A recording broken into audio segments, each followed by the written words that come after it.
Assalamualaikum warahmatullahi wabarakatuh. Salam sejahtera bagi kita semua. Pada kesempatan yang berbahagia ini, saya Jimmy Elsa Fistiarvina, NIM 200-152, kelas reguler pagi B, Prodi Manajemen S1, STIE YPPI Rembang. Di sini saya akan memaparkan materi tentang makna dalam percakapan. Apa itu percakapan? Percakapan merupakan salah satu kegiatan bahasa yang melibatkan partisipasi. Dalam percakapan, proses komunikasi terjadi apabila ada partisipasi, yaitu pembicara dan pendengar. Tentunya, manusia tidak mungkin hidup sendiri. Setiap manusia selalu hidup bersama dengan orang lain. Dalam hidup bersama dengan orang lain itu, manusia berkomunikasi satu dengan yang lain, salah satunya dengan saling berbicara atau bercakap-cakap. Oleh karena itu, materi percakapan sangat penting guna melatih kalian untuk menggunakan bahasa secara relatif atau aktif.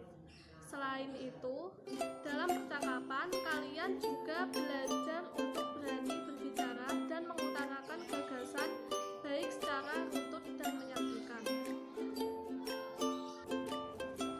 Selanjutnya, percakapan dapat terbentuk dalam situasi formal dan non-formal.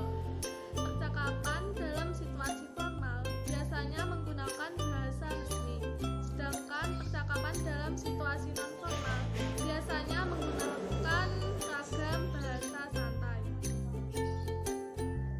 Berikutnya, penyimak praktik percakapan. Berikut contoh penerapan percakapan dengan bahasa formal dan non-formal. Yang pertama, contoh percakapan dengan bahasa formal. Selamat pagi, Pak. Ada yang bisa saya bantu? Selamat pagi. Saya ingin memesan tiket penerbangan ke Palembang. Baik, Pak. Silakan tunggu. Akan saya cek terlebih dahulu. Baik, saya akan tunggu. Berikutnya, contoh percakapan dengan bahasa non-formal. Kamu sudah mengerjakan tugas matematika apa belum? Belum nih. Kamu sudah? Sama aku juga belum nih. Kita kerjakan tugasnya bersama-sama mau? Boleh, nanti malam saja ya. Oke.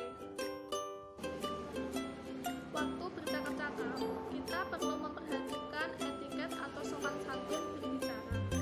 Hal itu penting dilakukan agar pembicara tidak menyakiti orang yang diajak berbicara. Berikut norma-norma yang harus diperhatikan dalam berbicara. Yang pertama, berbicara harus menggunakan bahasa yang santun, apalagi percakapan dalam situasi formal. Yang kedua, berusaha mendengarkan percakapan mitra bicara dengan penuh perhatian, misalnya dengan memberi tanggapan. Dan yang ketiga, tidak boleh memotong pembicaraan mitra bicara. Selanjutnya adalah jenis-jenis percakapan. Ada dua macam bentuk percakapan, yaitu yang pertama terstruktur, yaitu percakapan yang telah dipersiapkan menggunakan bahasa, penghafalan, dan lain-lain. Yang kedua, tidak terstruktur atau spontan. Percakapan ini sering dilakukan dalam kegiatan sehari-hari tanpa ada bantuan apapun dan juga tidak mengikuti aturan apapun. Jenis lainnya yaitu yang pertama, percakapan yang bersifat interaktif membutuhkan kontribusi. Percakapan yakni respon reaksi terhadap apa yang sebelumnya telah dikatakan. Yang kedua, percakapan yang bersifat spontan merupakan percakapan yang biasa tanpa aturan, tetapi dilakukan sampai batas tertentu dan dalam beberapa cara tak terduga. Namun, terdapat ruang lingkup spontanitas yang mengharuskan mengikuti aturan demi tujuan kebijaksanaan, misalnya takso atau perdebatan. Dan yang ketiga, percakapan mengikuti aturan etiket, karena percakapan adalah interaksi sosial dan karena bergantung pada konvensi sosial. maka percakapan pun harus mengikuti aturan-aturan yang diberlakukan, seperti tidak saling sindir-menyindir, konten percakapan yang bersifat sara, adu domba, dan lain-lain yang dapat mengganggu percakapan tersebut. Selanjutnya adalah langkah-langkah dalam membuat suatu percakapan. Yang pertama, gunakan bahasa tubuh yang tepat, yaitu bahasa tubuh bisa jadi hal yang natural, insidental, atau tertata, dan ini adalah bahasa yang paling mudah dimengerti. Sebelum kamu mengatakan sesuatu secara verbal, kamu bisa memecahkan kekakuan suasana dengan bahasa tubuh yang bisa diartikan oleh pihak lain sebagai orang yang mudah akrab dan terbuka. Yang kedua, mulailah dengan pertanyaan terbuka. Contohnya, pertanyaan langsung dan tertutup seperti "apa kabar?" bisa menyesatkan karena orang akan cenderung menjawab baik. Setelah itu, sering percakapan berubah menjadi sunyi. Di langkah permulaan ini, kamu harus mencoba untuk memberikan pertanyaan yang jawabannya lebih dari 2 kata.